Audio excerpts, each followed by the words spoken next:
Aloha and good morning, everyone. It is Tuesday, October 14, 2025, and the time is 9:08 a.m. Will the Committee on Budget please come to order? I'd like to welcome to the chamber today committee members who are present. We have welcome Committee Vice Chair Nishimoto, and also Council members Kia Aina, Talbot, and Council Chair Waters. Although remote oral testimony is being permitted, this is a regular in-person meeting and not a remote meeting by interactive conference technology under HRS Section 92-3.7. Therefore, the meeting will continue notwithstanding loss of audiovisual communication with remote testifiers or loss of the public broadcast of the meeting. Members of the public will be allowed to provide oral testimony on all items on the agenda in two ways: in person in the council chamber and remotely via video conference or phone. Remote and in-person oral testimony will be allowed when each agenda item is taken up. Before testifying, each person shall state their name. Each speaker may not have anyone else read their statement and is limited to a 1-minute presentation on each item. As both English and Hawaiian are official languages of the state of Hawaii, pursuant to Article 15, Section 4 of the Hawaii State Constitution and Section 1-13 of the Hawaii Revised Statutes, members of the public may testify in either language. For oral testimonies offered in Olelo, Hawaii, additional time as may be necessary will be allowed for the testifier to provide an English translation for their testimony. All persons who have registered to testify in person will be called upon first. When your name is called, please come up to the testifier podium. Persons who have not registered will be given an opportunity to testify following the registered testifiers. After in-person testimony has concluded, I will proceed to remote testimony via video conference or phone. When I call your name, please monitor your screen and follow the prompt to unmute. For those who are joining us by telephone only, please press *9 if you wish to testify, and I will identify you by the last 3 digits of your phone number. When your number is called, please listen for the prompt to unmute and press *6. Some friendly reminders and tips: video conference from a quiet location if possible. If you're also watching the proceedings on Olelo, please mute your television at the time you're called to testify. When the timer on screen reaches 0, please conclude your remarks promptly. Written testimonies, including the testifier's address, email address, and phone number, will be available to the public as described on the posted agenda. As a courtesy, please turn off or silence all cell phones for the duration of this meeting. Agenda item number 1 for action, Resolution 25-284, approving the cost items effective from July 1st, 2025 to June 30, 2029 for the Bargaining Unit 12 included, excluded, and excluded managerial employees of the City and County of Honolulu. With us, I believe this morning we have from the Department of Human Resources, Director Nola Miyasaki.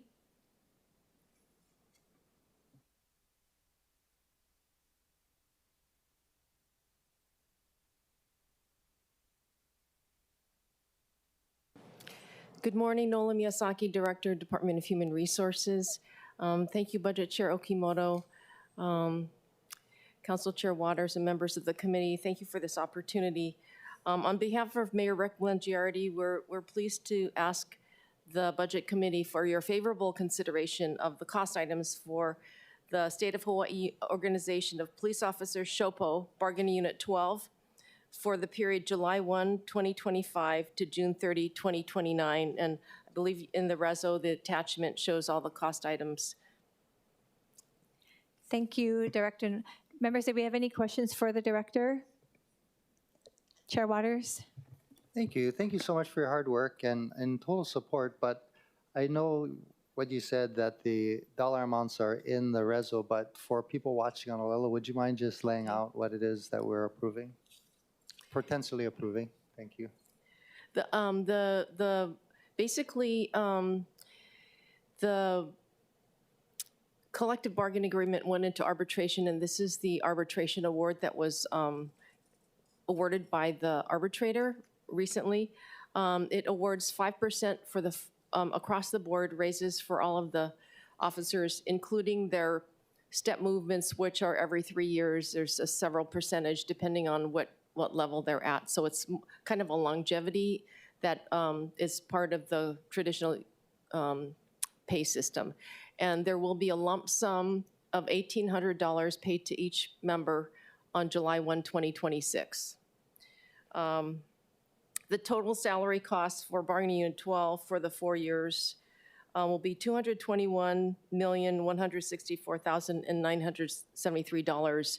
And I know that Director Kawano is here. He will be here. He'll be able to answer any budget-related questions if you have those. Just a follow-up, do you think this will help with retention of our possibly retiring police officers and keeping people here in Honolulu rather than going to other states or other cities for work?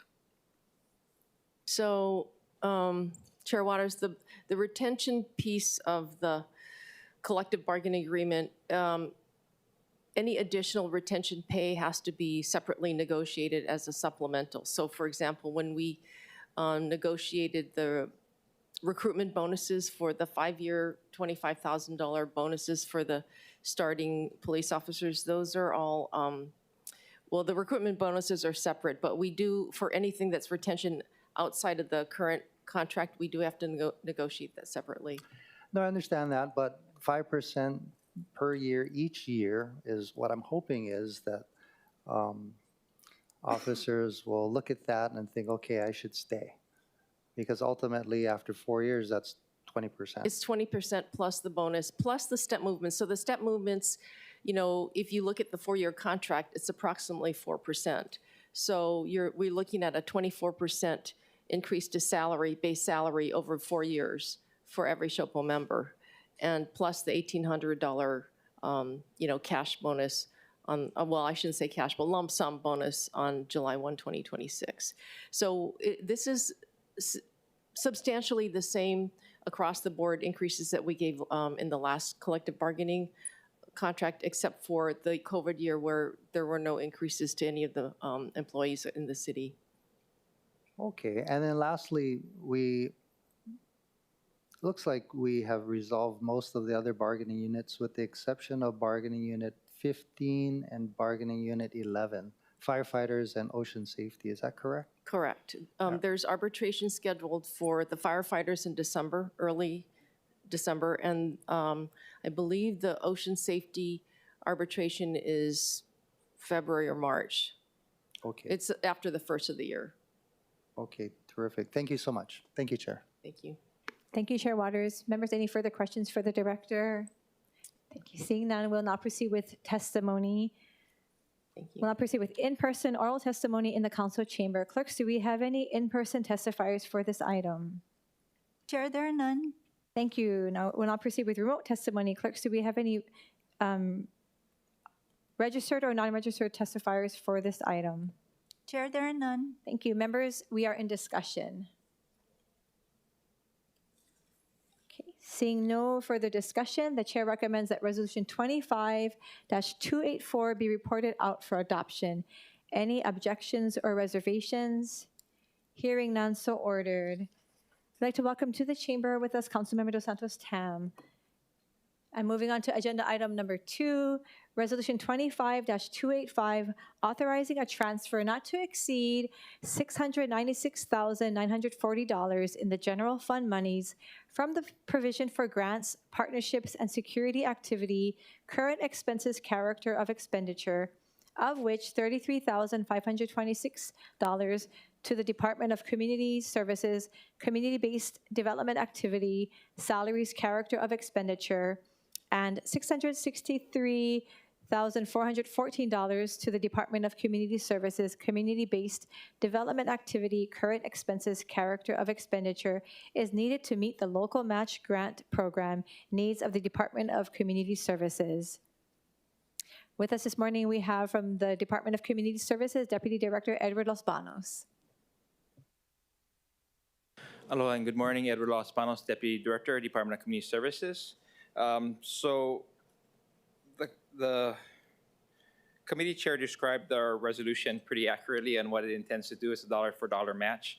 I will note that these funds are from the FY25 for the fiscal year recently ended for the federal government, so not subject to the uncertainty as the future budget that's has a budget shut down. I mean, the federal government shut down currently. So we were, in fact, urged to kind of get this thing moving and our budget document and our grant agreements executed. So that's what the funding in this resolution does. It provides the $1 for dollar match. Available for any questions. Thank you, Deputy Director. Members, do we have any questions for the Deputy Director? Committee Vice Chair Nishimoto. Thank you.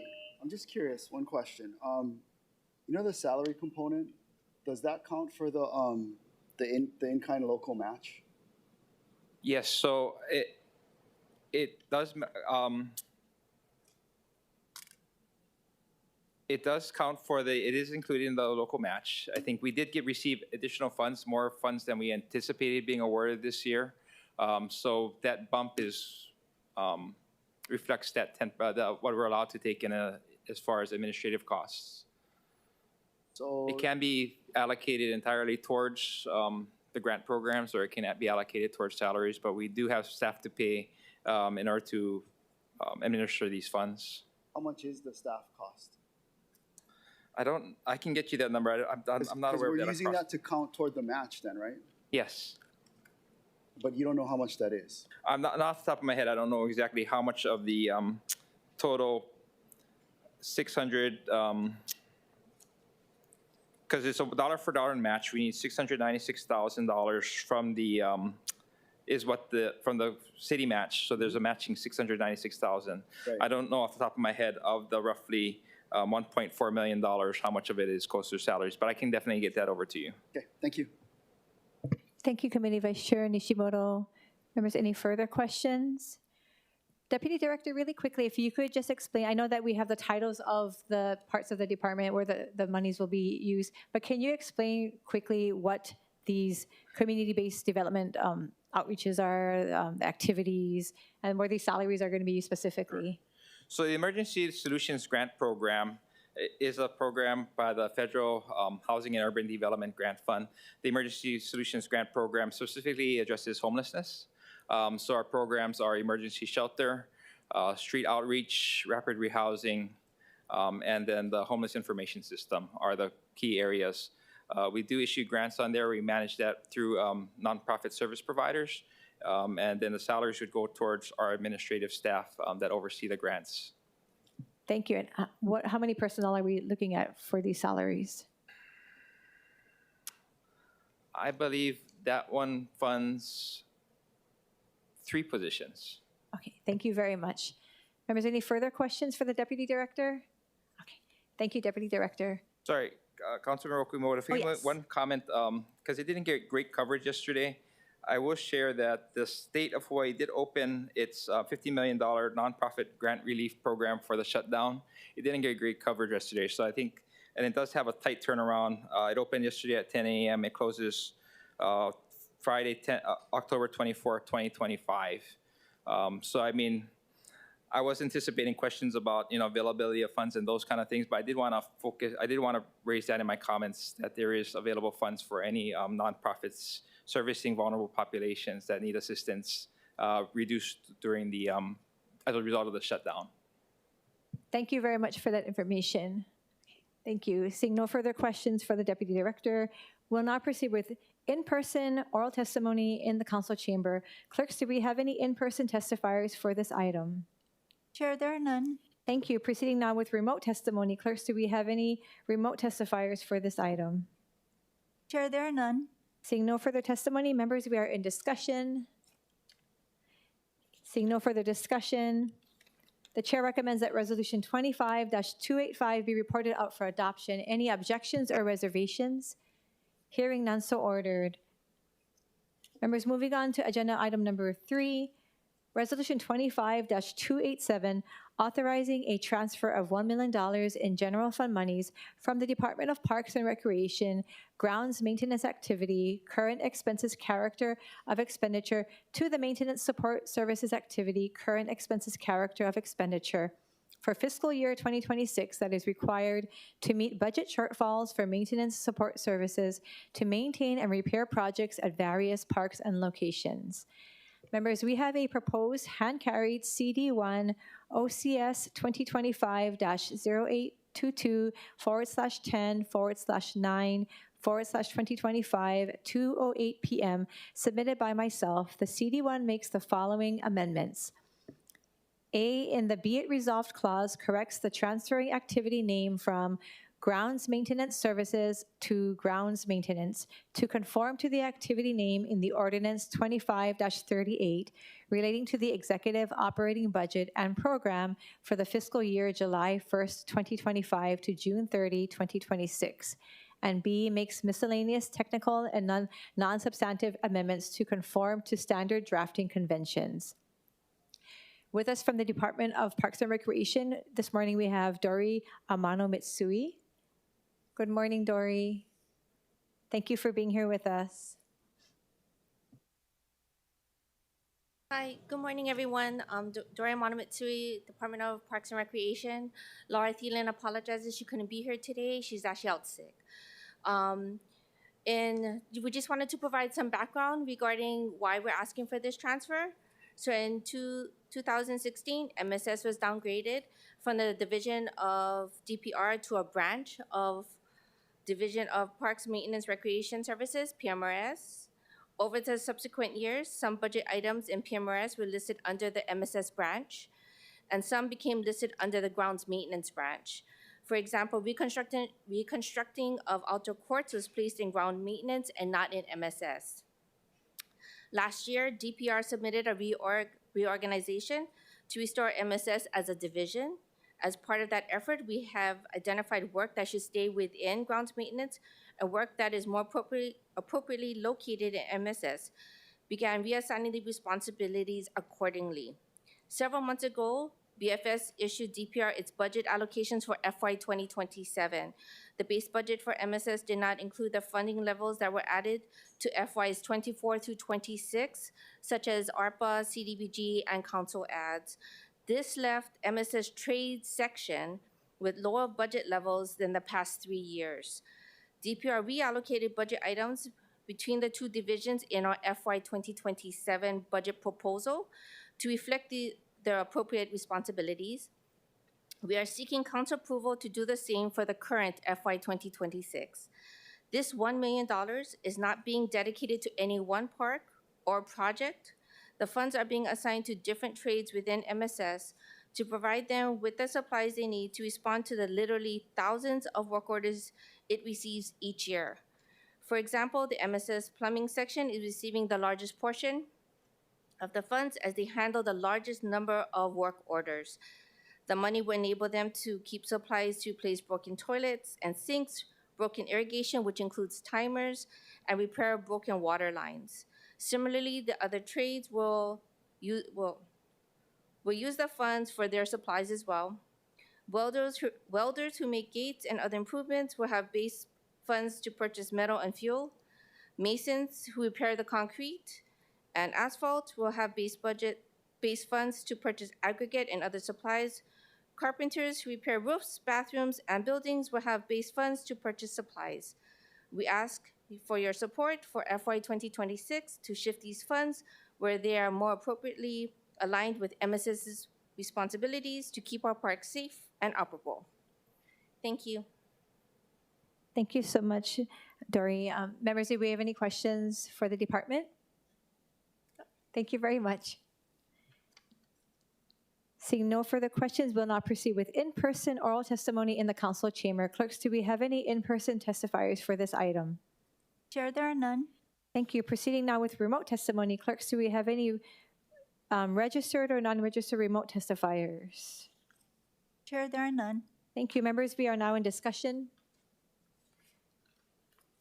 Seeing no further discussion, the chair recommends that Resolution 25-287 be amended to a hand-carried CD1 identified as OCS 2025-0822/10/9/2025 at 2:08 p.m.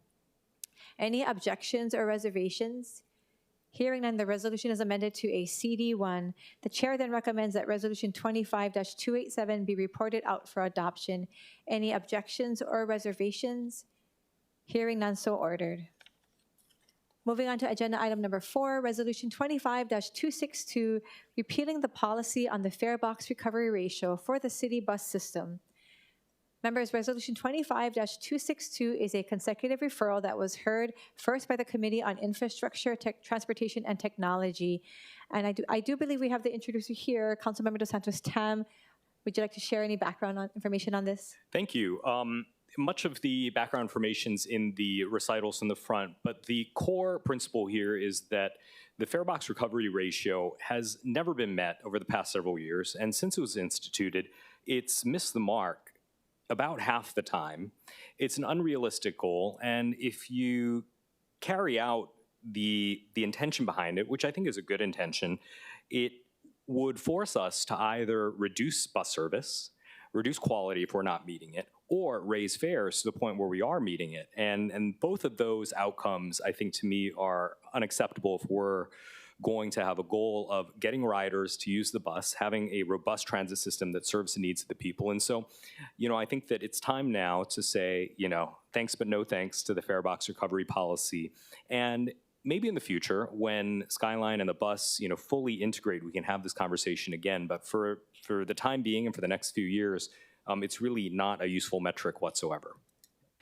Thank you, Councilmember Dos Santos Tam. With us in the chamber, we do have from the Department of Transportation Services, Director Roger Morton.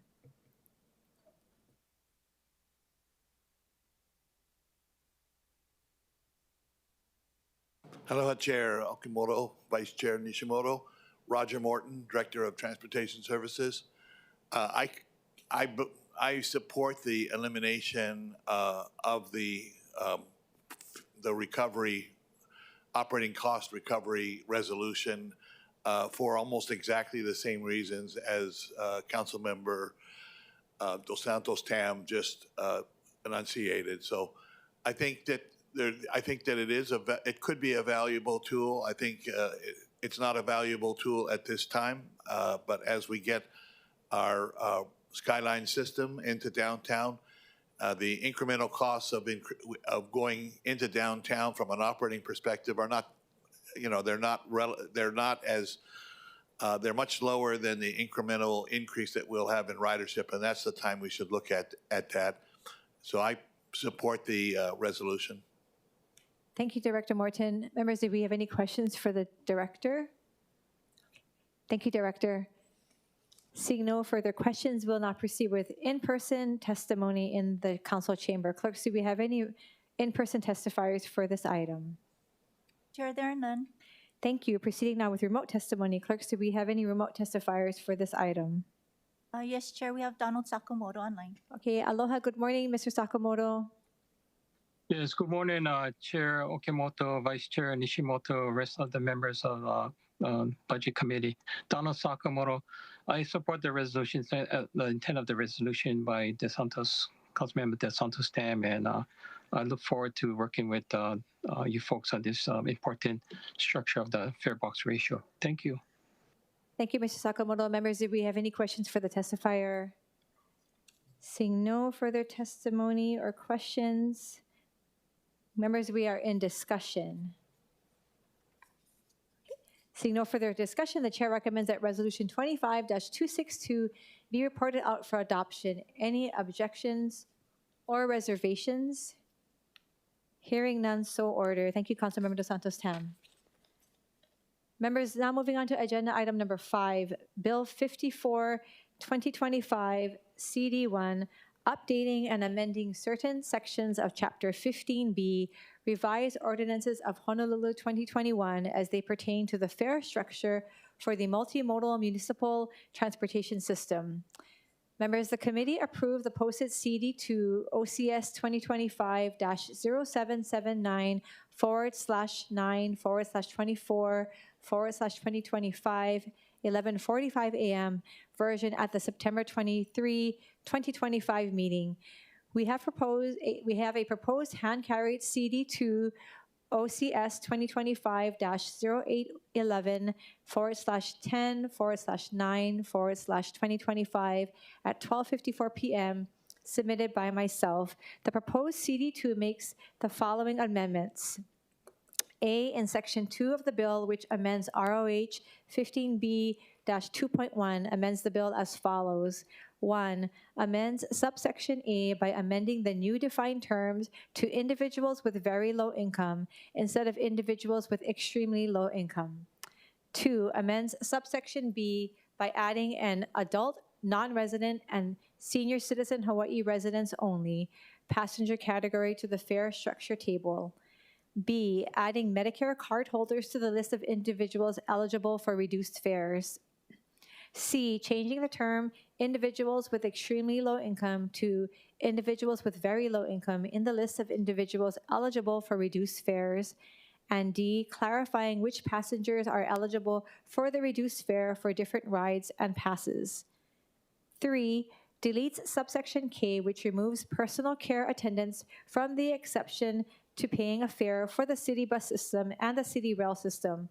As noted in D/639/2025, this does not affect free fares for personal care attendants utilizing paratransit travel, the handy van, which is mandated by federal laws and covered under ROH Section 15B-4.5E. Re-letters subsequent subsections. 4, amends now proposed subsection L, formerly subsection N, in the CD1 to provide that the Department of Transportation Services, rather than the Director of Transportation Services, may establish a special single ride fare for the transportation to and from the Daniel K. Inouye International Airport. 5, amends proposed subsection M to provide that the Department of Transportation Services, rather than the Director of Transportation Services, may establish a special events single ride fare for certain special events. Clarifies that the special event single ride fare will be cash only and will be sold at $6.25 for all passenger categories under subsection B. B, in Section 3 of the bill, which amends ROH Section 15B-2.10, amends the bill as follows. 1, amends the title of ROH Section 15B-2.10 to read as follows. Section 15B-2.10, transit fares for individuals with very low incomes. 2, adds a new proposed subsection B to allow individuals who present a voucher issued by the Department of Community Services, DCS, for benefits under the federal Section 8 housing program to be eligible for the reduced transit fare. Re-letters subsequent subsections. 3, amends now subsection C to expand eligibility for certain reduced transit fares to individuals with very low income from individuals with extremely low income. C, in Section 4 of the bill, which amends subsection B of ROH Section 15B-4.5, amends the bill as follows. 1, amends subdivision 2 to expand eligibility for certain reduced paratransit fares to individuals with very low income from individuals with extremely low income. 2, adds a new proposed paragraph B of subdivision 2 to allow individuals who present a voucher issued by the DCS for benefits under the federal Section 8 housing program to be eligible for the reduced paratransit fare, and re-letters subsequent paragraphs. And D, makes miscellaneous technical and non-substantive amendments. With us this morning, again, we have from the Department of Transportation Services, Director Roger Morton. Thank you, Chair. Boy, there's a few changes in the bill on the hand carry. I'll start out by saying that in general, I support the bill itself. I do want to make some comments in areas that I'm not in agreement with.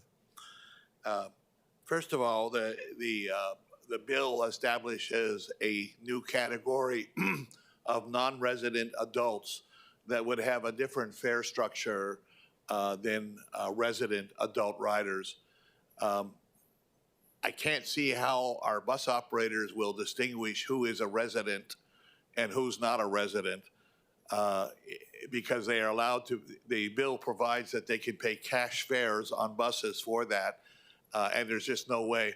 Also, from from an economic and administrative process, I oppose it because I think it would be burdensome for the department to have to, in the event that we were just talking about holo cards, to have to vet who was a resident and who was not a resident, and have that somehow attached to a holo card as it. It may be a good idea. It's not a good idea for an amendment just before third reading. I think it would take a lot of research to determine whether or not, from a policy perspective, this was a good idea or whether it was not.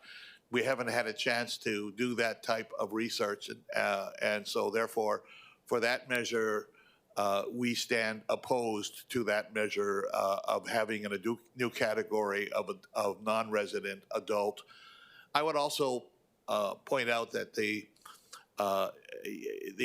from a travel perspective, our visitors, who I'm in favor of, getting them to pay their fair share, but they tend to ride outbound when our residents are riding inbound in the morning, and in the afternoon they tend to ride inbound when our residents tend to be riding outbound. Our visitors tend to ride at off-peak times rather than at peak times, and so all of these things together make our bus system more productive and make it a more balanced. If we raise the fares of non-residents sufficiently, they will look at other alternatives. Ride share becomes more competitive and other things. And I think that we lose ridership if we were to do that.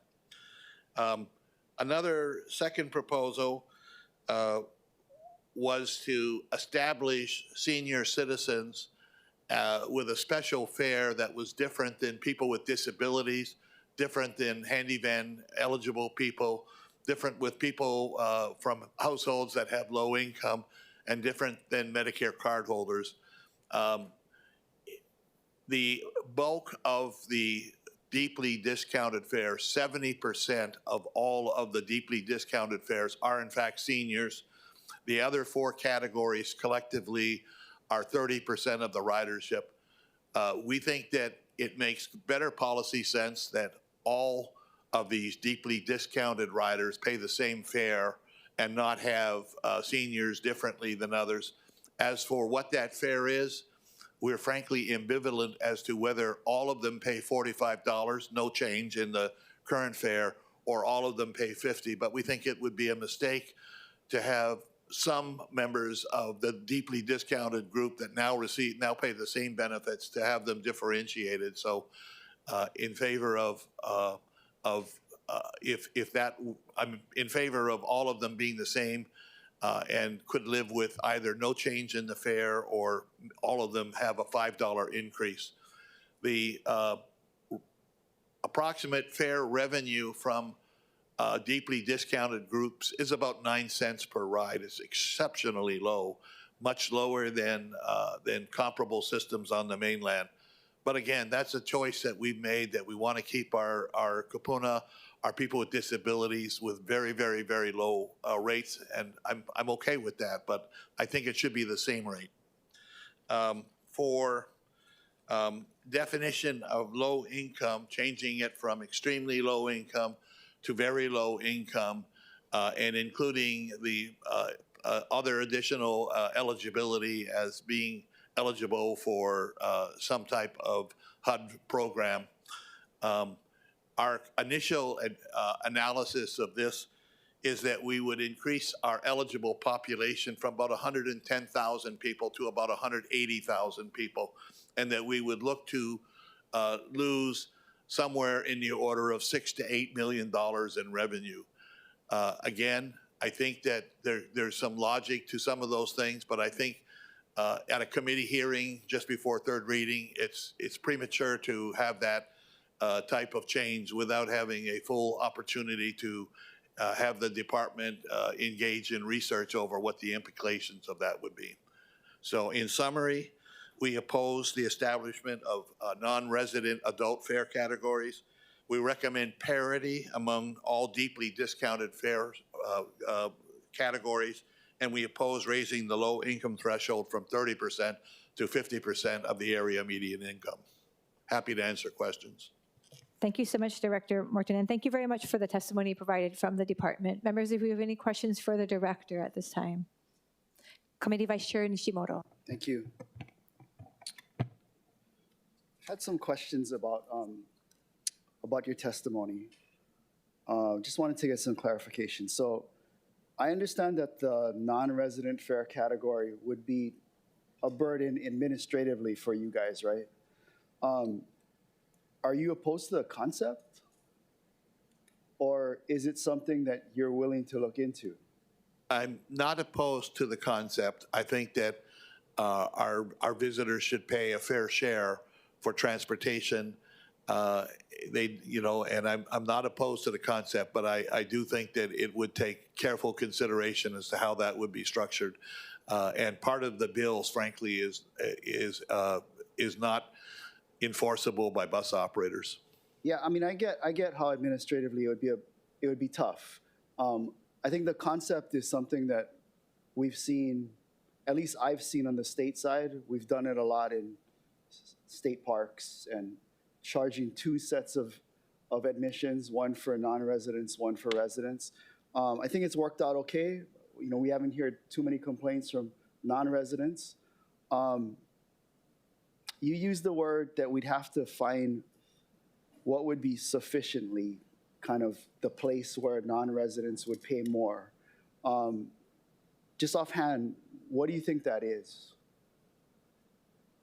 Well, first I would note that our current fare structure, we have the highest cash fare in the country, higher than New York, higher than San Francisco, higher than many other large cities. In fact, I believe it's the highest. And our pass fares are among medium to low relative to others. So we already have a fare structure that is targeted toward receiving more money from non-residents who tend to pay the cash fare disproportionately. So that's the first thing.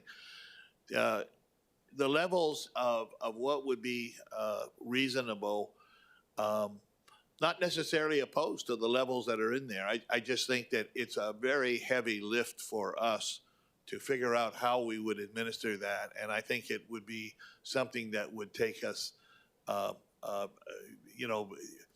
we would probably need to get outside services from eligibility determination online services. We would need to obviously revamp our HOLO back office in a large way. The idea of having to vet 50 or 60 or 70,000 people somehow is pretty daunting. So I would not, dismiss the administrative burden that would occur if we were to do that. Okay. And then for the discounted fare categories, your testimony is that you'd prefer us to include all the people in that category, correct? Yes, I think that that if we had lower categories, we would maybe have people shopping for the lowest fare. Switching categories might have unintended consequences if we did that. But fundamentally, I think from a fairness and an equity point of view, it's hard. I mean, disabled folks have arguably have even more economic trouble paying for bus fares than seniors do. And to carve out seniors as a special privileged group and not provide that same benefit to people with disabilities just seems wrong to me.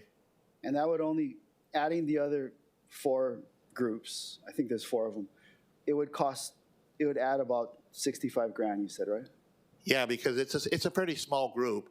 And if we're talking, either a 25-cent cash fare difference or a $5 per year fare, it doesn't generate a lot of revenue.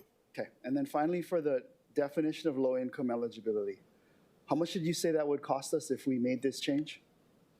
I estimated $6 to $8 million. Okay. Thank you. Thank you, Committee Vice Chair Nishimoto. Members, any further questions? Councilmember Dos Santos Tam. Thank you. I guess I'll pick up in Committee Vice Chair Nishimoto's line of questioning. With regard to expanding the extremely low income fare program, does your $6 to $8 million estimate assume that every single person who's eligible is going to take advantage of the program? No, that would be hundreds of millions of dollars if that was the assumption. So based on the fact that there's a certain percentage of our population that's currently eligible for the extremely low income fare program, the 30% AMI and below, not all of them are taking advantage of the program, right? Right, but as you move up the scale, like at the 30% scale, a lot of those people are not traveling. And as you move the scale up, the percentage of people that would travel and would utilize it will go up in a disproportionate way. It'll go up linearly, or it'll go up in a, I don't want to use the term exponential because I'm not a math major, but it would go up in a disproportionately greater manner because of that. So I guess my question is, right now we have some folks who are eligible under the 30% AMI group. Not all of them are taking advantage of the program. We as a council, or previous councils, have set aside $1.5 million for the program, of which more than half of that's being quote unquote left on the table because it's not utilized. How can we get more people to utilize this low fare program so they can get to their jobs, go shopping, deal with their personal errands? How do we do that? Because we've already set aside this money. I think that better outreach, better communication that the fare is available.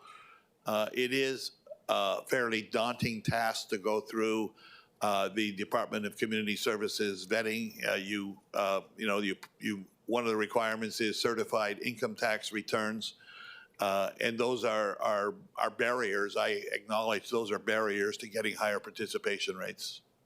And I guess that's what I'm trying to get at, is we create these programs to benefit, low-income folks who are just trying to live their lives and do their jobs, but it's very, very difficult to qualify. And that's something that I'd like to solve via this bill, or perhaps in a future bill if we're not able to do it here, because it's so critical that we treat our bus riders, especially low-income folks, with dignity and give them the opportunity to get on the bus. And I'm sure you wouldn't disagree with that. No, sir, I don't disagree with that. I think that the program is growing almost every month. So through word of mouth or however, more and more people are taking advantage of it, albeit not at the levels that you or I would like. Yeah. Okay, moving on, I have two other kind of areas of questioning. With regard to the special single fare ride for transportation to and from the Daniel K. Inouye International Airport, I'm assuming this is for rail only. What about somebody taking the bus from, say the W line from downtown straight to the airport? Frankly, I would not want to implement that portion of the bill until our Skyline system reached town. And so I note that several cities on the continent, San Francisco, Vancouver, have similar programs, but they have robust, completed systems that get all the way to downtown from the San Francisco airport or from the Vancouver airport. And there's other cities that do the same thing. Again, it gets back to the issue that that Vice Chair Nishimoto brought up is, what is an appropriate fare for non-residents? And this is one way that if we were to do this, the way that it is done in other places is that the commuter fares, the monthly fares, include transportation to and from a major airport so that the local resident impact is muted a little bit. For those individual riders that use it once in a while that are residents, they should probably pay more anyway as just limited riders taking advantage of that. For our visitors that almost by definition are that, I think that if they should pay more. But I think that is for another time. The bill gives the authority to the department, and I think that we would put it in there just to have that preparation without necessarily a plan to implement it in the next few years until we get our system downtown. I guess what I'm really asking is, does this imply that at some future date we're going to have a tap-off system, a tap-on, tap-off system, so that people getting off at the airport, the correct amount is deducted from their card? Usually in practice, in some systems like BART, that is the way it is. In other systems, you're only charged the higher fare on the one way out of the airport for the practical difficulty of doing the tap on, tap off. I see. Okay. I guess going to the question of how to capture from visitors, is it not just easier to institute a $1 surcharge on all Holo cards purchased at the airport machines? I don't know. I mean, for one thing, I would want to get CORE's opinion on whether there was some type of discrimination involved if we were to do that. I don't know. But I would want to certainly get legal advice if we did something like that. Also, within a period of like 6 months, we are committed to open payments.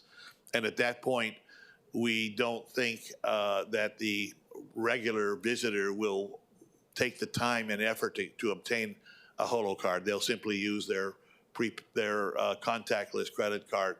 So I think if we were to do it, it has to be based on the location rather than going through a vending machine. Yeah, I guess you actually beat me to my next question is when we get to open payment, how would we assess who's a resident versus a non-resident? There's really no way, right? You just walk through and swipe your iPhone. I assume, well, even with open payments, if you are a resident, you can register that card, that open payment card, in our Holo system, and so there is a way that you can do that. But it comes down to most of our residents that are regular users of the bus, end up paying the monthly fare, and that's where it would be. That's how we would distinguish who was eligible and who was not eligible.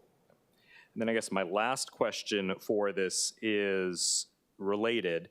On page 4 of the hand carried, and I actually think the original CD2 as well, it says that senior citizens who are not Hawaii residents are eligible for the reduced fare, as well as Medicare card holders. The Medicare card holder doesn't have your address, so any senior from Minnesota or Tennessee or wherever could walk on with their Medicare card and pay the same $1.25 as a local senior. Yes, that's true. That's a matter of federal transit law that we are required to do that. But we only extend that benefit to the cash single ride trip and the day pass. We don't, and frankly, if you just show your Medicare card, you can only ride the bus with a discount, because if you ride Holo, you have to get a Medicare Holo card in order to do that. So you're correct, but it is something that we just have to work around in order to stay compliant with federal law. I see. Okay, that's it for my questions. Thank you. Thank you, Councilmember Dos Santos Tam. Any further questions for the director? Director Morton, I had a couple of follow-up questions, and I do appreciate the questions that were posed by my colleagues. And I think Committee Vice Chair Nishimoto brought up a good point, and you have expounded a little bit, but in your mind, what would have to take place? Because this is done in other parts of our state where they are able to differentiate between the non-resident and the resident. And you shared some of it now, and I appreciate you saying that with this measure moving forward, that the department then has the advantage or the ability later to change things. But logistically, what would have to happen for us to be able to implement this? Because I think as locals, we do like when we can get benefits from being here versus paying the same amount as what non-residents do. All of our discounted fares on Holo require some form of vetting. You have to go to a pass office, you have to go to a satellite city hall, you have to do that. And we cope with that. Every day there's a huge turnover of how many folks that come to Hawaii and become residents, that leave and so on. We have 500 buses. We will have 18 rail stations. So unlike a park like Diamond Head, where there's a single entrance, we have hundreds of entrances, and we can't do the same type of vetting, show your Hawaii ID at Hanauma Bay, that you can on a mass transit system. It's just not feasible because of the numbers of entrances that we have to the system. Director, could that be something that could be added on when they get their holo card, that they, as a part of the application, that you put in your Hawaii resident ID? Is that something that could, is that way when they have their holo card, they can just use that and then it will identify there, versus those who are not residents, where they either wouldn't have a state ID or they wouldn't have the holo card like the residents would? In a technological way, in a conceptual way, yes, we could do that. It would increase the amount of vetting. Has to be done somewhere. We could use third-party services. I get, if I try to sign on to my Medicare account, I mean, there's a third-party service that the government uses. They all add expense. And so one of the things would be to do an analysis of the cost of what it would take in order to do that versus the revenue that we would receive. And that's why I think that at this late date, that's quite a big research project in and of itself, is to figure out how, if we were to do this somehow, how would we do it? How much would it cost? And how much revenue we would project that we would get from it. From a philosophical point of view, I'm okay with it. But from a administrative point of view, I think that we should do lots of policy and operational research over, if we were to do such a thing, how would it be structured? Okay, thank you. And in your testimony, you did have as your second point, which I appreciate. I think some of the members also appreciate that you're trying to combine or not separate the senior and the deeply discounted fare. And you did say that it didn't matter. Right now in the current table, the CD1 that we have it at $50 for the reduced fare. So you're okay with that? I know your testimony said 45 or 50. The CD2 resorted it to 45, but you're okay if it goes to 50 if it's across the board? I prefer it going to 50, but if it was a question of going to 50 for just a small minority of the community and leaving the seniors at 45,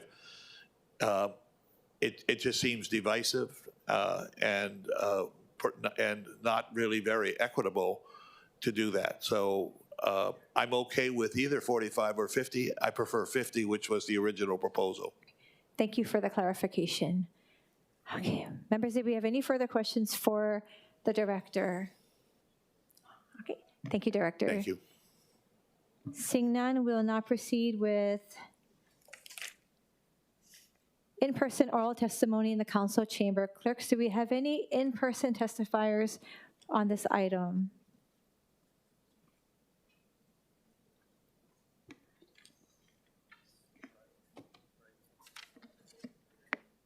Good morning. Hi, good morning. Sorry, I think I accidentally signed up for virtual testimony, but I'm here. If you could just state your name for the record and you can proceed with your testimony. Thank you. Thank you. My name is Brian Mick. I'm here representing the Disability and Communication Access Board and our Executive Director, Kirby Shaw. DCAB is in opposition to Bill 54, all the current versions, and asks that it be amended to preserve the fare waiver for personal care attendants on all modes of public transit, not just handy van as required by federal law. DTS has expressed concerns about potential fare fraud, but has not provided data on how many PCAs ride each day or on what their estimates of the rate of fraud are. The Rate Commission has not had a chance to discuss this yet. This change would make it more expensive for a person with a PCA to use the bus or rail, in contrast to using the handy van, thereby incentivizing them to actually choose the handy van. Consultants have recommended that DTS do the opposite and try and incentivize people to use the fixed route system whenever possible in order to reduce the demand on the paratransit. DTS has also stated that many PCAs are not required to help the person with the disability navigate the transit system. That may be true, but PCAs serve far broader functions such as administering medication, operating medical equipment and other technology, retrieving and stowing physical items, helping someone understand complex information at their destination, such as a medical office, and helping with evacuation and adaptability in cases of an emergency, such as a broken bus or a tsunami warning. I would note under federal law, a person with a service animal trained to perform a task related to the disability cannot be assessed any sort of surcharge relating to the animal. Yet under this proposal, a human trained to perform the same task and likely capable of doing many more would be charged the fare. Just sum it up by saying, while there is no doubt some fraud with the current policy, the value of the fare waiver to people with legitimate PCAs far outweighs that negative impact, at least absent some statistics from DTS. So therefore, we would request Bill 54 be amended to continue with the PCA or fare waiver. Thank you. Thank you, Mr. Mitt. Members, do we have any questions for the testifier? Okay. Seeing no further questions for the testifier, clerks, do we have any other in-person testifiers? Chair, there are none. Okay, we'll now proceed with remote testimony. Clerks, do we have any remote testifiers for this item? I believe we do have Mr. Donald Sakamoto.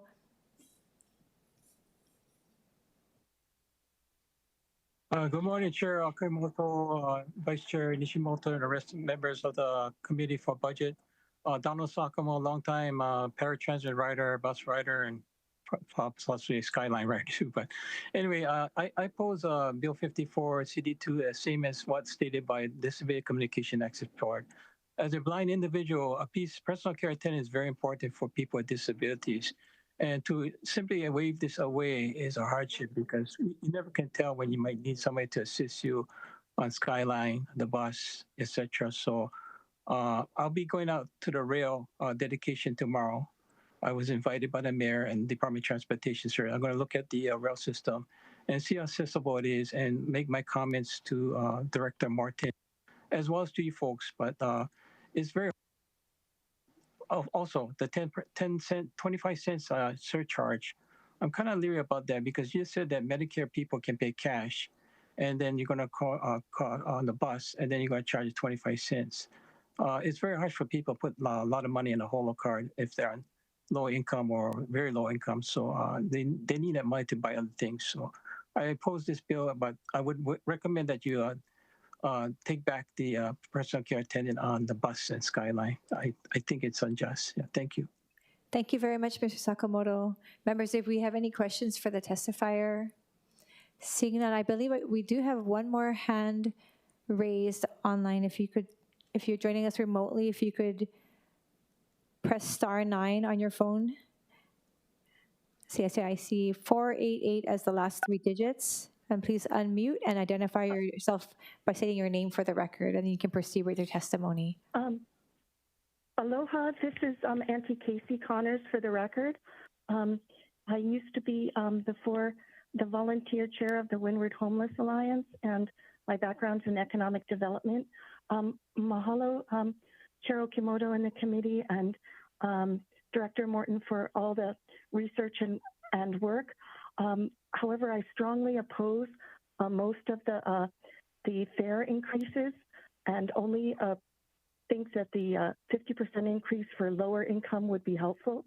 I'd like to change the focus to what's best for residents. And of course, we have so much traffic. Getting our local residents and our tourists on the bus instead of in vehicles, that will allow us and many residents to make more money. Right now, the tourists do take the bus to Kailua, to Kualoa Ranch, the PCC, the North Shore, and if the rate keeps going up, both tourists and locals will just hop in their cars or do rideshare, and this will increase the traffic and decrease our ability to make money, and we'll all be stuck in more traffic. We do have the green goals, so I'm very confused of why we are not allowing more people to ride the bus. We do have, as is mentioned, the highest cash fare in the U.S.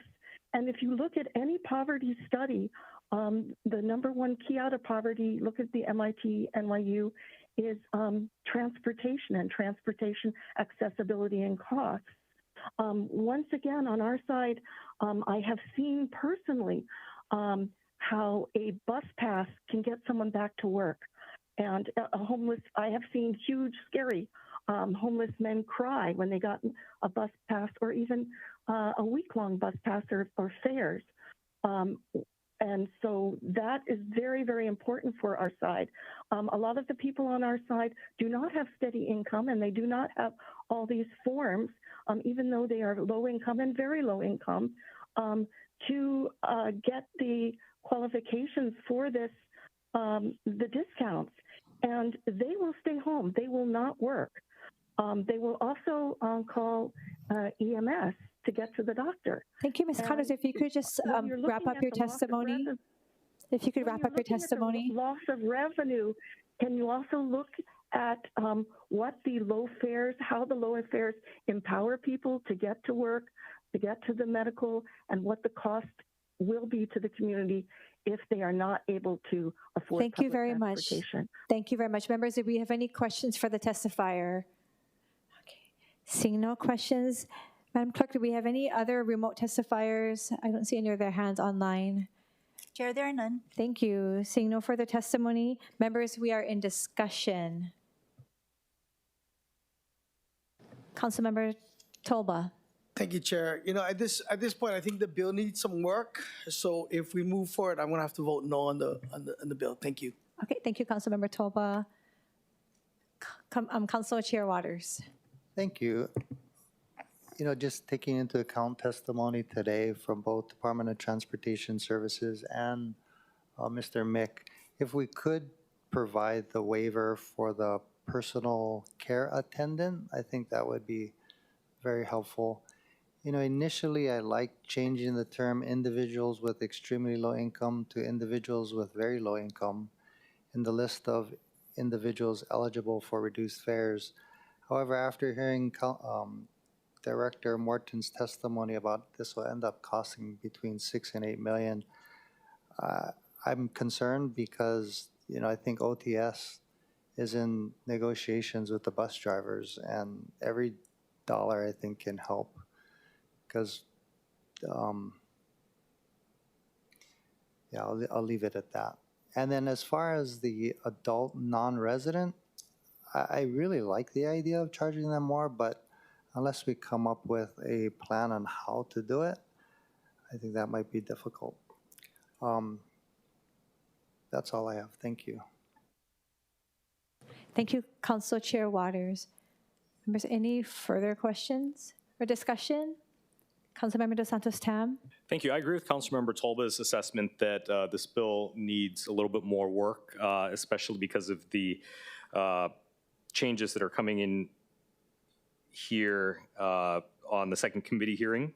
I'll note that I really do believe that we should expand the eligibility for the low-income fare program from those making 30% AMI to those making 50% AMI. You know, these are folks who are working hard, who are just trying to get around, trying to take their kids to what they need to do, and they deserve some relief. Director Morton mentioned there's going to be about $6 to $8 million. We as a council have managed to find $6 to $8 million to give relief to property tax payers, including the very, very wealthy who are owning, you know, $1 million condos or $1 million homes. And I think it's only right if we try our very best to find some amount of money to provide some relief for these folks who are simply trying to get by, especially at the very low income category. So I really think that this for me is a line in the sand here, and this is something really important for us to consider. Thank you, Councilmember Dos Santos Tam. Any further discussion? Director Morton, if I could follow up on a question based on the testifier that was online, and also how Council Chair mentioned the personal care attendant. Could you expound on that? I know that we have gone back and forth, and right now in its current status, the department is okay with continuing that for those using the handy van, but not on the bus or the rail. Yes, and one of my objectives is to protect our bus operators from having to get into squawks over who is and who isn't. So if the holo card of a disabled person indicated that they needed a PCA, I would be fine with that. Now, that's not allowed for handy van, but the law is silent on whether or not fixed route would allow that. My concern is not the revenue, because admittedly, it's not a great amount. It is putting the bus driver in a position where they are frustrated because they sense that this is a phony request, and yet they have to honor it, and that just it provides a unnecessary stress for the bus operator, who ultimately has to determine what it is. And the rule that we would have would be that if a person says that they're a PCA, then we would require the driver to accept that assertion. That's the only way you can do it. It is something we can control in Handyvan because it's a reservation system, but we can't control that in open access fixed route service. Having said that, from a revenue point of view, it's not a large issue. And so if it's the collective judgment of the committee that should be allowed, it is not a large issue for the department. Okay, thank you. Just to go back to Mr. Sakamoto's testimony, so if a person who is visually impaired or blind wants to get onto the bus or the rail with a PCA, what are their options again? Well, on the bus side, if the person asserts that they need assistance, the bus operator is trained to not question that and allow it. It's a little bit more complicated on the Skyline because it's a gated system. And so there isn't a way to tell the gate that you're a PCA. Now, you could use the intercom to go back to the central office, and the central office would remotely open a gate for you in that. But it's not again, these are complicated issues. The better way, well, as I say, from my concern, though, is the potential frustration of the bus operator. Hopefully doesn't lead to more than that, but they're under a lot of stress with just, questioning people and trying to administer the fare system. Thank you. Okay, thank you for the information. Council Chair Waters.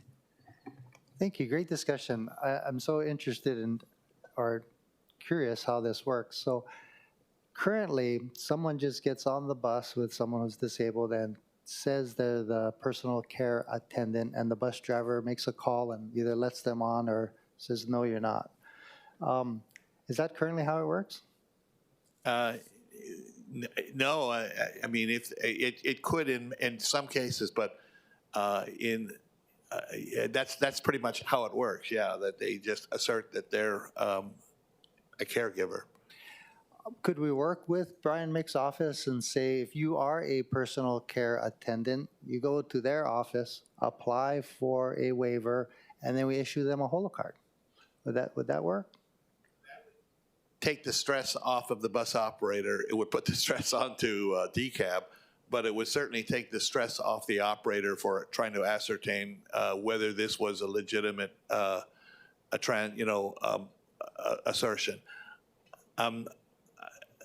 I'm not, it is not frankly, it's not a large issue for the department. And if I think it would be good to have further consultation with DCAB over what would be possible, and even within our own HOLO administration over what could be done. Okay, thank you. Thank you, Chair. I don't know if it's worthwhile asking Mr. Mick if that would work. Okay, yeah, thank you. Thank you, Council Chair. If we could, Mr. Mitt, if you wouldn't mind addressing the question brought up by Council Chair Waters, would your organization be okay if the onus was then put on to those? We certainly would like to work with the department on this issue and possibly the rate commission. I couldn't commit the office to doing a function at this point without having a chance to discuss it. This would sort of be normally outside of our wheelhouse, other than parking permits. We don't really do intake and eligibility determinations, but anything's possible. There might also be some city agencies that would be better positioned to do it as well. But we definitely would look forward to having this discussion. And again, I'm curious to find out the numbers. I think the director is indicating there's not a ton of this occurring every day. I'd also like also to add that obviously not all disabilities are visible, so honestly the bus driver shouldn't be trying to determine if the person actually is disabled or not. Someone could have a non-visible condition that nonetheless requires a PCA. Thank you very much. Chair Waters, did you have any follow-up? Okay. Director Morton, did you have any? Well, the key Insight? for us would be the person had a disability card that indicated the person had a disability. So it wouldn't be necessarily just without, and I recognize that not all disabilities are visible, and so that you can't rely upon the driver's determination of somebody. It has to be based on some other determination from a doctor and others that result in issuing a disability card to a person that's eligible. Thank you, Director Morton. And just to follow up again, so this, aside from all of that, we do have the handy van system that anybody with disabilities and a PCA could utilize as well. Is that correct? That's correct. Okay, thank you. Councilmember Kia-Aina. Chair, given the concerns raised by some of my colleagues, which I share, as well as the department and stakeholders of certain provisions in the proposed CD, I think it might be helpful to postpone consideration of this measure today until further consultation with the administration and the various stakeholders are further explored. Because it seems that there are provisions that have support and provisions that are quite problematic. And so if you were to call a vote, it'd probably be a divisive vote. Thank you, Councilmember Kia-Aina.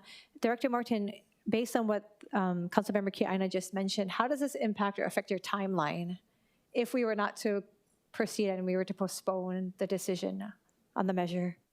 Well, I think postponing is not something that we disagree with. We're happy to have further consultation.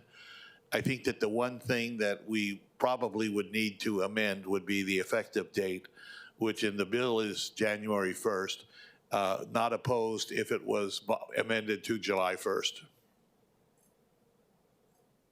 Thank you. Thank you, Director Morton. Members, any further discussion? Thank you.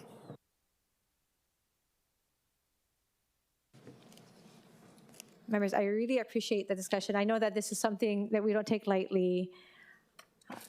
And I want to thank the department for working so closely with my office, as well as Councilmember Nishimoto and your office working.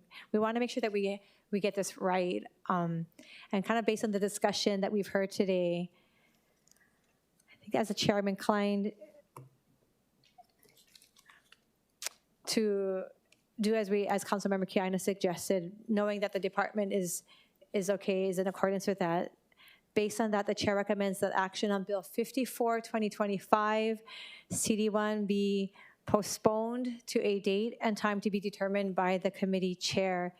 Any objections or reservations? Hearing none, so ordered. Proceeding now to agenda item number 6, Bill 59, 2025, repealing the requirement that industrial users who discharge or cause to be discharged certain wastewaters into the public sewers pay a surcharge in accordance with ROH Section 43-6.6. Members, we have a proposed hand-carried CD1 OCS 2025-0821/10/13/2025 at 10:59 a.m. submitted by myself. The CD1 makes the following amendments. A, in Section 2 of the bill, amends Subdivision 10 of ROH Section 43-1.8G by removing the new ROH material that was not underscored, i.e. ramseyered. B, makes miscellaneous technical and non-substantive amendments. With us this morning from the Department of Environmental Services, we have Deputy Director Daniel Brick. Did I pronounce your name correctly? You did, thank you. Okay, thank you. Welcome, Deputy. Thank you for having me. So we are in support of this bill. So it does remove non-residential strength surcharges for industrial users, which would be consistent with what was passed in Bill 60.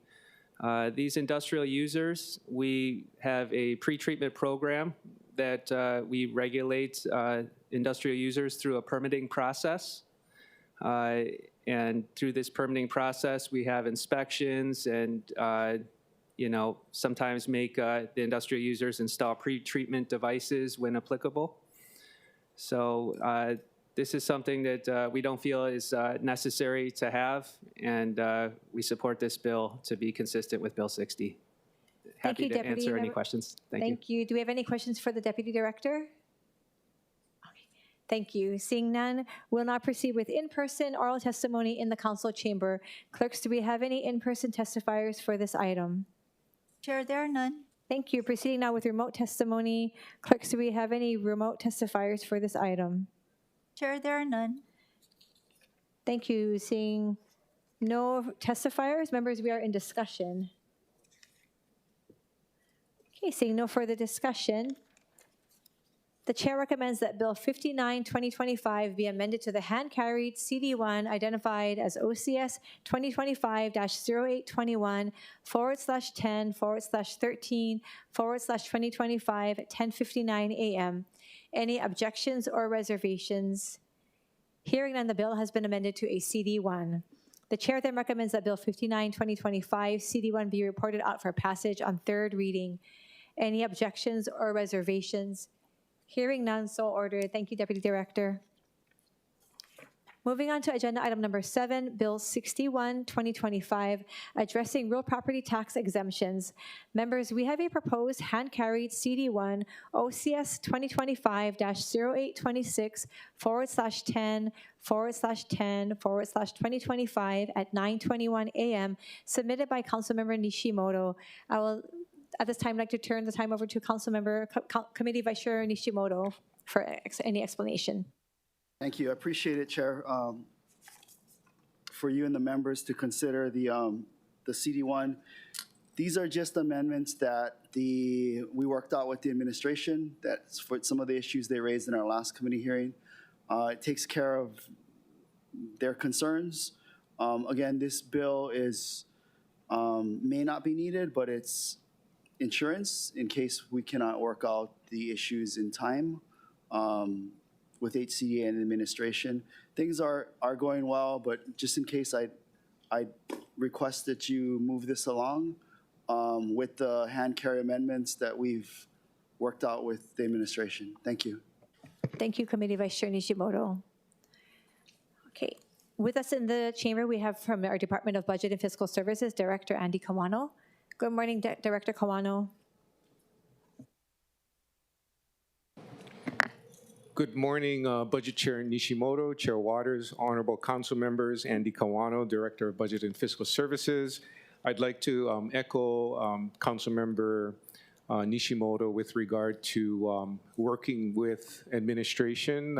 We've worked on some technical changes and we have no issues with them, and I'm here to take questions. Thank you. Members, any questions for the Director? Director Kawano, could you just clarify for the record how this will impact the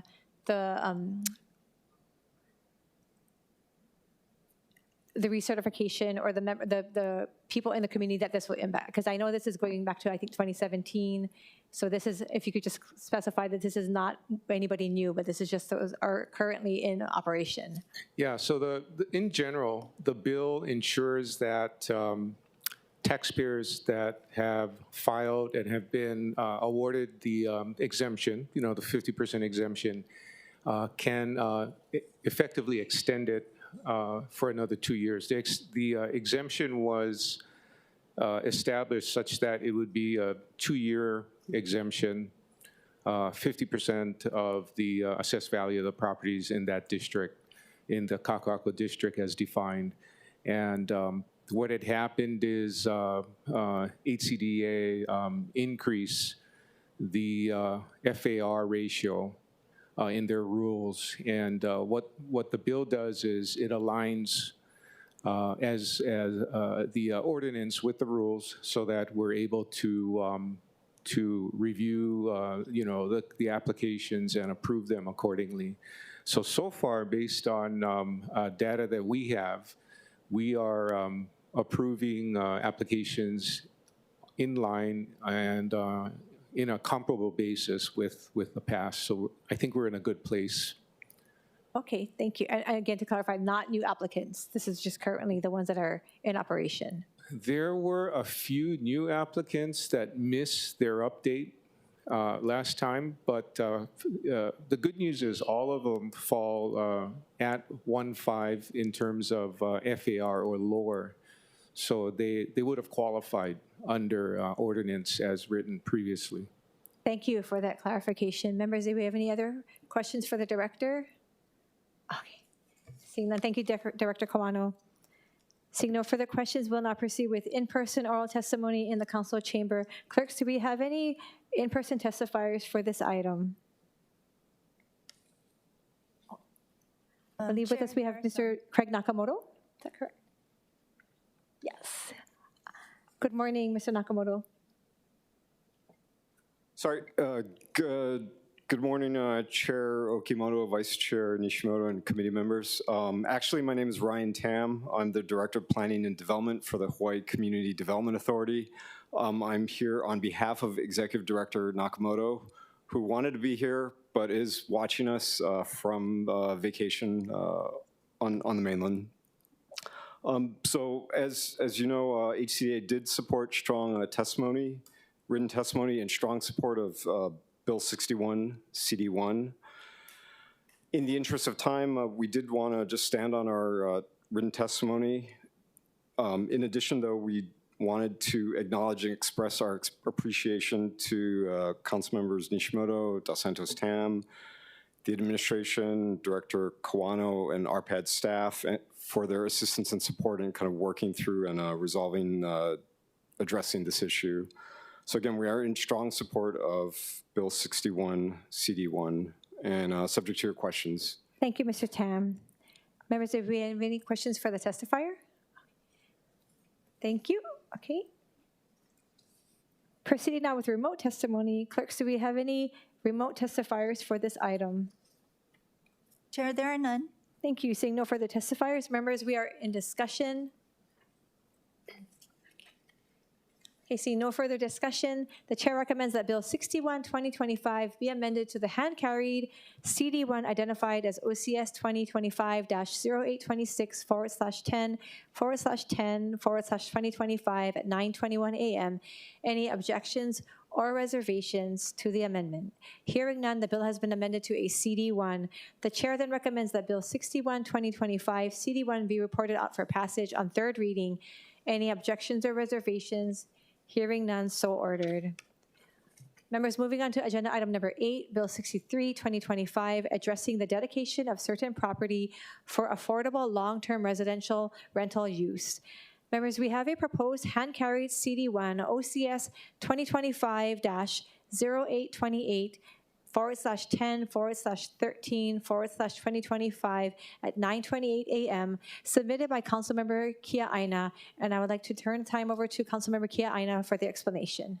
Thank you, Chair. I'm going to explain both what Bill 63 does as well as the CD1. Bill 63 amends current law regarding real property dedicated for low-income rental housing, which requires homes on dedicated property to be rented at no more than the maximum monthly rental rates for households earning an annual income of 80% of the area median income. What this means is that for residential A properties, instead of being charged the residential A rate, if they were to make this dedication under current law, they would be classified as residential and pay the residential rate. This law has been in existence for 10 years, and not a single homeowner has availed themselves of this program, and the reason being it's not incentivizing enough. In other words, the money that they make from higher rental income combined with the residential aid tax is not enough for them to lower the rent for local families. And so what my bill seeks to do is to increase the threshold from 80% to 100% AMI to see if we can incentivize them. I believe that in order for us to increase the rental inventory on island, it is not enough for us to create new rentals. We have to look at every avenue to look at existing inventory to incentivize residential A homeowners. These are their second homes, to be able to rent it to local families. Just to give you an idea of the range of what they could be renting it for to a local family, it could range from up to $2,660 for a studio, and the maximum, that would be the maximum, and the maximum for a 4-bedroom house would be $4,410.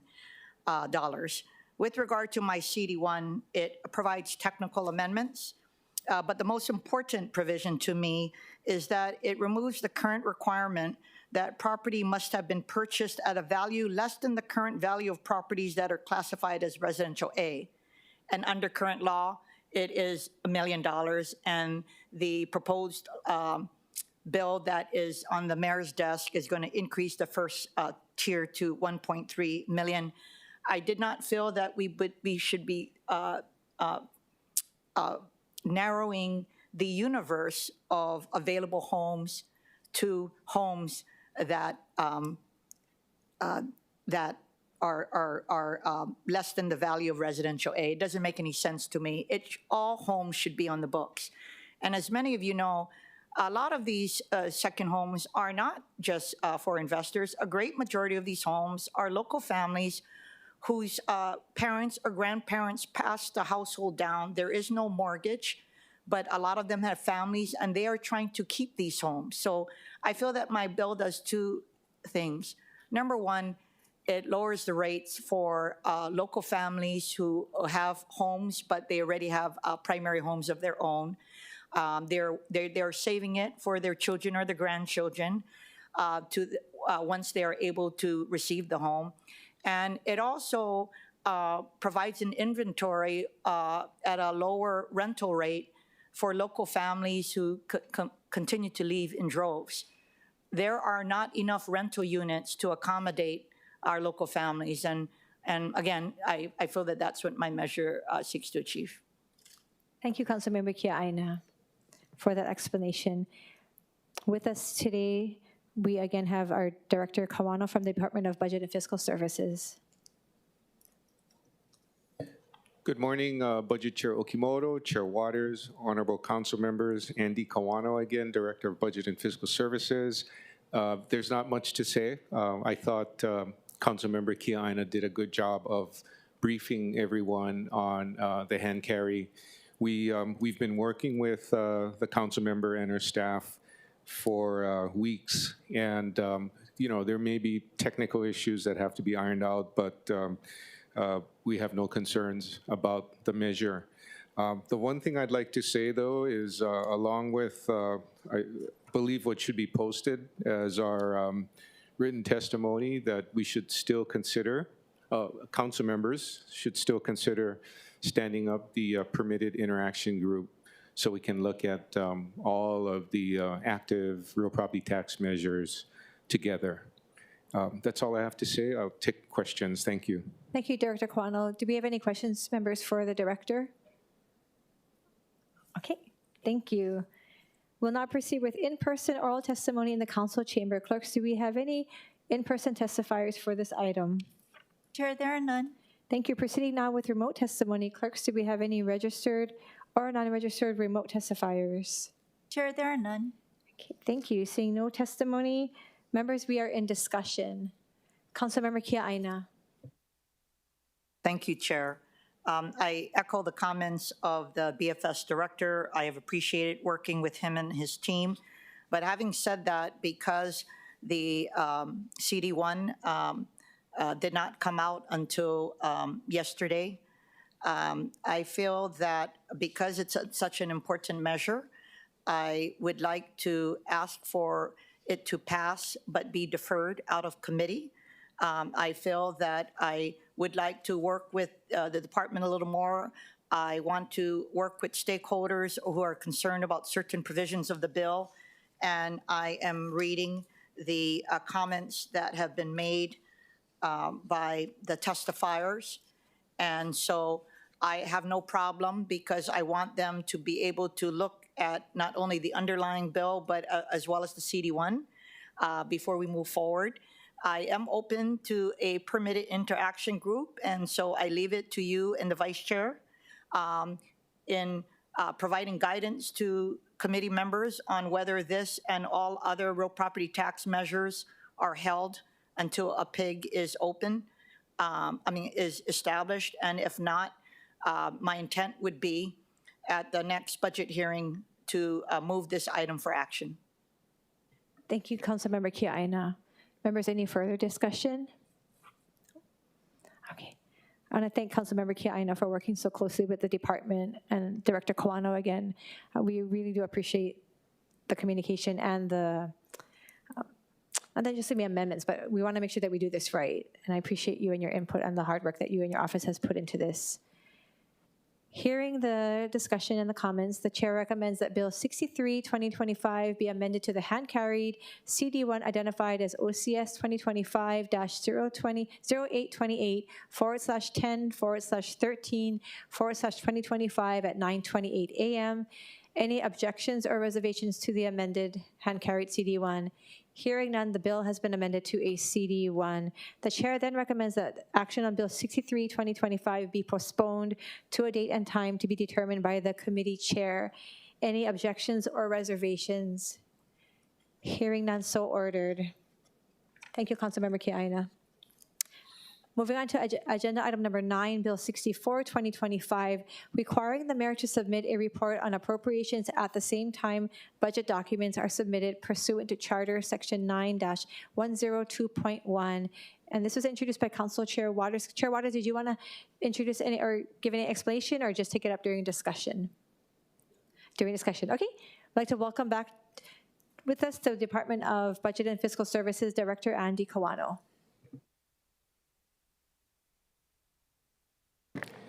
For the record, Andy Kawano, Director of Budget and Fiscal Services. With regard to Bill 64, 2025, we've turned in written testimony as a department communication, and I believe we posted the same testimony to the Committee on Budget. At this time, very respectfully, we oppose the bill as it is written. I think the main concern is to require the departments and BFS working with the departments as a part of our budget process to come up with the potential lapse amount. Just to give you some background, when we prepare the budget for the upcoming fiscal year, all of the information is typically cut off by mid to late January. At that point in time, we're going through priorities of the mayor to determine what is going to be included and approved in the operating and CIP budgets. Once we have concurrence, we spend most of February putting the booklets together. And so, we're talking about cutting information off in January. That means that there's about 5 months of the year left. And our concern is a lot can happen. And to put out what we think is going to lapse that could potentially impact the following year, I think is really not the right thing to do. You all have information on lapsed appropriations for completed prior years. So for instance, when we go into the budget cycle to approve the FY27 budget, you will have the FY25, and you should have the FY24, 23, 22 lapsed information by department, and you probably have it by activity as well. And I think as departments do their presentations, if certain departments have very large lapse amounts for certain activities or characters of expenses, and there's a trend based on actual, you can ask them. You can ask them what they plan to do, in the current year and in the year that we're budgeting for to prevent the lapse. Now, in some cases, they may have difficulty providing something spot on because of the nature of their operations. A good example is I've learned HPD, for instance, they do a lot of transfers between activities. And a lot of that is because they cannot predict where they're going to have overtime and where they're going to allocate resources by activity in advance. So when it actually happens, the activity that becomes encumbered with the need for more salary, more overtime, and so on, was not anticipated during the budget process, so they have to do a transfer. Things like that would make it very, I don't think we'd be providing a good service to all of you if we provide lapse information 5 months, before, the end of the current fiscal year. So I'll just leave it at that. Have major concerns about that. That's why, in support of our BFS staff, I would oppose the measure as written, and I'll take questions from here. Thank you, Director Kawano. Members, any questions for the Director? Council Chair Waters. Thank you, Chair. Good morning, Director Kawano. I'm just looking at my research. We're talking about city revenues and what we base the next year's budget on. Typically, we lapse or at least for FY 2026, we lapsed $785.1 million in restricted carryover funding, right? That's 17.18%. And $451.9 million in unrestricted carryover funding. That's 9.89% of the operating budget, which is a total of $1.2 billion. And then when we are looking at the operating expenditures for FY26, we're relying on $600 million in carryover funding. That's 15.2%.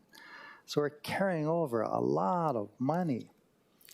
I think it'll just help us to make a more informed decision if we get this information in a more readable, usable format. And that's all we're asking for, a more readable, usable format. I understand what you're saying, that it's difficult to predict what will and won't be spent, but you folks are in the best position to make that prediction. Wouldn't you agree? To a certain extent. So it's a team effort. The departments have the primary responsibility to determine how much they're going to expend for any given period. So let's talk about FY26.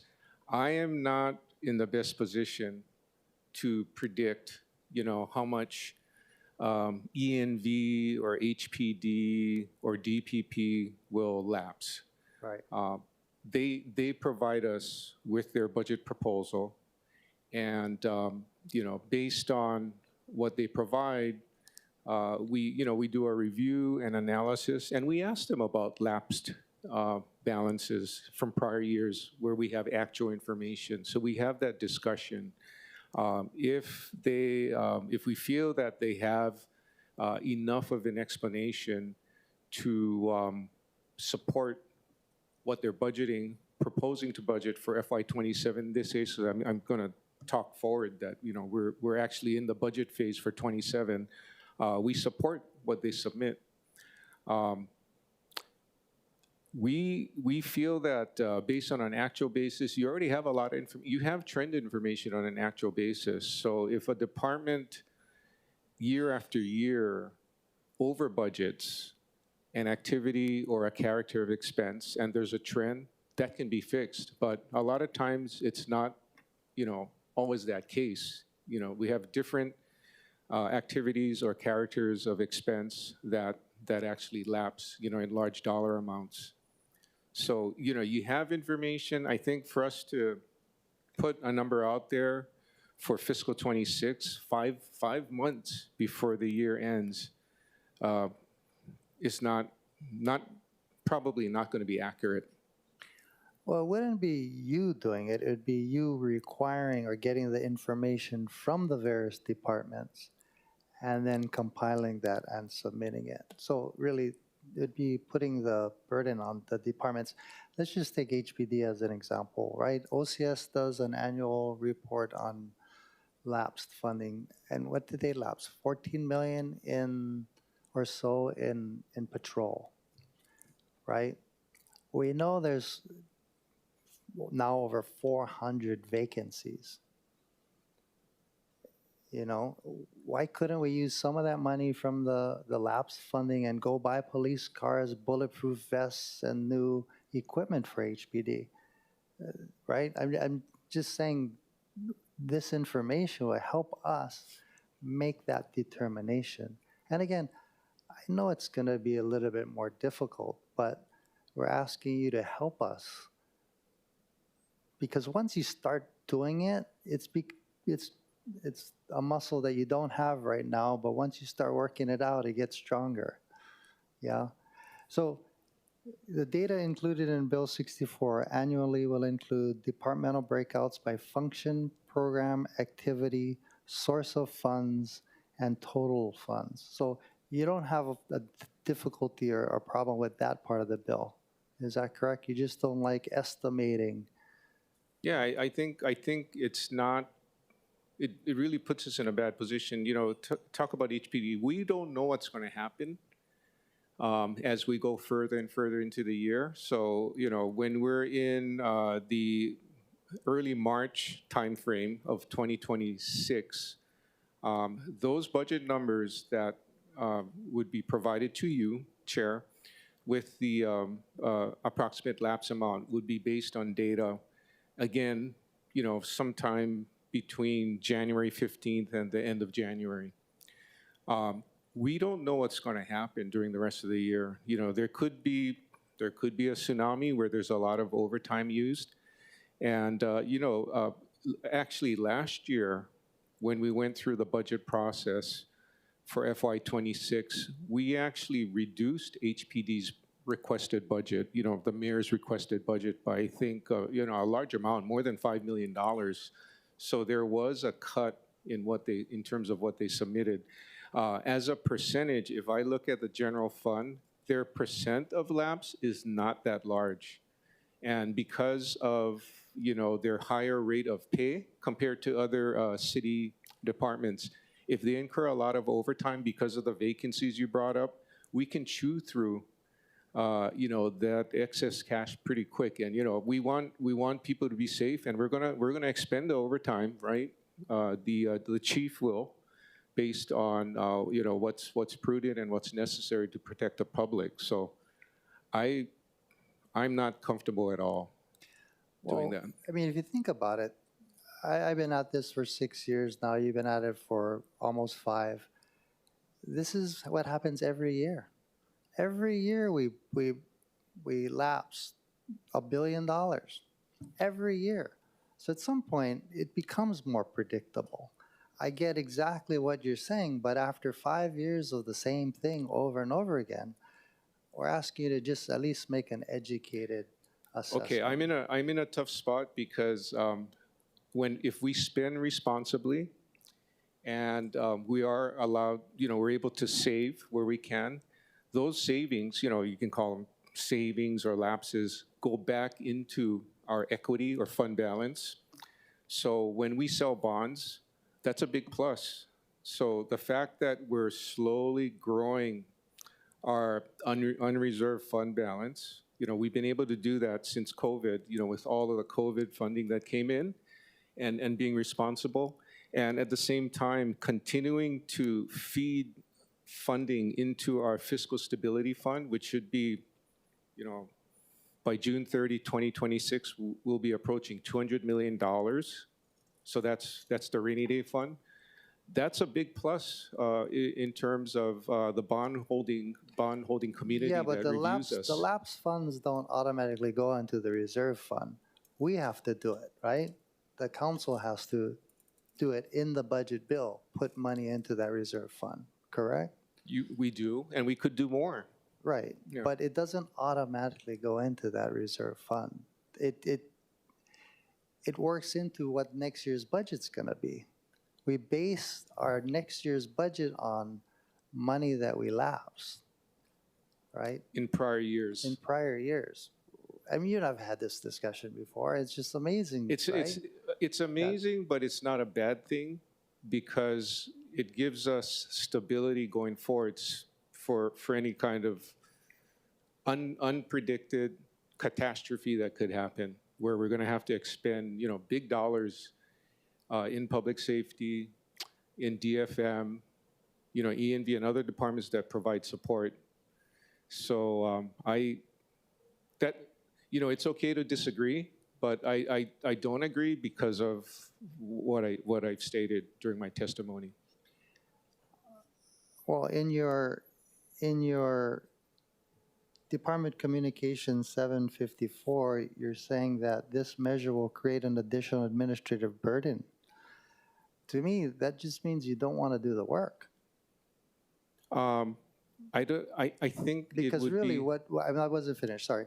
Because really, we're just asking for information, right? We're not making any decisions here. That's going to be based on the whole budget process. We just want information, and you're saying you don't want to give us that information. I don't want to give you bad information. You have actual information, and you have actual information on lapses for a number of years. Yeah, but just the way it's organized, we're asking you to organize it in a separate way. Are you okay with that part? I think in terms of organizing data, systems can do it. So if you want the data organized differently, we can look at that. Yeah, by function, by program, by activity, but we're not going to provide and sources of funding. We're not going to provide the lapse amount. I mean, we just get it in a lump sum, right? Rather than by function, program, activity, and source of funds. That to me is probably the biggest part of this bill. But anyway, okay, I mean, we can respectfully disagree, And right? we can have more discussion on the side. I'm very open to have discussion, and I just don't want to provide bad information to you and the public. Right, right. We don't want bad information. We want good information, right? Okay, thank you. Thank you, Chair. Thank you, Council Chair. Members, any further questions for the Director? No? Okay. Thank you, Director Kawano. We'll now proceed with in-person oral testimony in the Council Chamber. Clerks, do we have any in-person testifiers for this item? Chair, there are none. Thank you. Proceeding now with remote testimony. Clerks, do we have any remote testifiers for this item? Chair, there are none. Thank you. Seeing no testifiers, members, we are in discussion. Council Chair Waters. Thank you. Residents of Honolulu deserve a city government that manages every dollar with purpose and transparency. Bill 64 and 65 strengthen this foundation by modernizing how we track, report, and plan our city spending. These measures ensure taxpayer dollars are used effectively, align our financial reporting with professional standards, and give both the council and the public a clear, consistent view of how resources are managed. These bills are about accountability, planning smarter, responding faster, and creating a government that truly serves and deserves the confidence of its people. Thank you. Thank you, Chair Waters. Members, any further discussion? Okay. Councilmember Tolba. I think because of some of the concerns on the administration, I'll be voting with reservations on this. Thank you, Councilmember Tolba. Any further discussion, members? I do want to thank Chair Waters. I know you've been working with Director Kawano, and thank you, Director Kawano. I think that there are some concerns that have been brought up, but hopefully we can, in working together, we can get to the point that we're trying to get, which is what you're trying to do, is manage our taxpayer dollars properly. So based on the discussion that we've had, the chair recommends that Bill 64, 2025 be reported out for second reading and scheduling of a public hearing. Any objections? And noting the reservations of Councilmember Tolba, any other reservations? Any objections? Hearing none, so ordered. Moving on to the final item on our agenda this morning, agenda item number 10, Bill 65, 2025, amending provisions related to budget execution. And with us again, we'd like to welcome Director Kawano from the Department of Budget and Fiscal Services. For the record, Andy Kawano again, Director of Budget and Fiscal Services. With regard to Bill 65, we've submitted written testimony. Very respectfully, BFS, as a part of the administration, opposes Bill 65. My reading of the initial submittal proposal of the bill really I think the administrative burden issue is probably the key point. We provide information on transfers on a regular basis as they happen, as reporting is required. But to create an additional report on a quarterly basis and then summarizing all of that annually, to me, is just work that's unnecessary and takes away from our focus in terms of what we need to do, to move things forward and serve our communities. So as a result of those concerns, we're opposed to creating more reports on transfers than what we believe is necessary. Thank you, Director Kawano. Members, any questions for the director? Okay, thank you, Director Kawano. We will now proceed with in-person oral testimony in the council chamber. Clerks, do we have any registered testifiers for this item? Chair, there are none. Any other in-person testifiers? Seeing none, we will now proceed with remote testimony. Clerks, do we have any remote testifiers for this item? Chair, there are none. Okay, thank you. Seeing no further testifiers, members, we are in discussion. Councilmember Tolba? Reservations. Thank you, Councilmember Tolba. Any further discussion? Chair Waters. Thank you. This year, we had almost last year we had 100 transfers. This year we have over 100 transfers already. And what Bill 65 would require is a cumulative consolidated quarterly report of all transfers, including the amount of funds transferred, source of funds to be transferred, function, program, and activity and character of the expenditure of funds that are transferred, function, program, activity, and character of the expenditure the funds are transferred into, the purpose of the transfer, and impact of the expenditures caused by the transfer, organized reporting of the individual transfers. And here's the thing, if the BFS is not going to do it, we have to do it. You have to do it as budget chair. OCS has to do it. So we're asking them to help us to do it. And they're saying, no, they don't want to help us. So I'm saying, it's either them or us, and I'd prefer they do it first, at least, which would help us make our job more transparent and I don't know, just clearer. Thank you. Thank you, Chair Waters. Members, any further discussion? Okay, seeing no further discussion, the chair recommends that Bill 65, 2025 be amended to a CD1 to remove references and language pertaining to Exhibit A. Any objections or reservations? Hearing none, Bill 65 is amended to a CD1. The chair then recommends that Bill 65, 2025, CD1 be reported out for,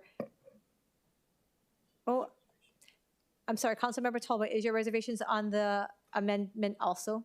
Okay, noting the reservations to the amended CD1 by Councilmember Tolba, the chair then recommends that Bill 65, 2025, CD1 be reported out for a second reading and scheduling of a public hearing, noting the reservations of Councilmember Tolba. Any further reservations? Any objections? Hearing none, so ordered. Seeing no further items on the agenda, mahalo everyone for attending and participating in today's meeting. There will be no further business. There being no further business, this meeting is adjourned.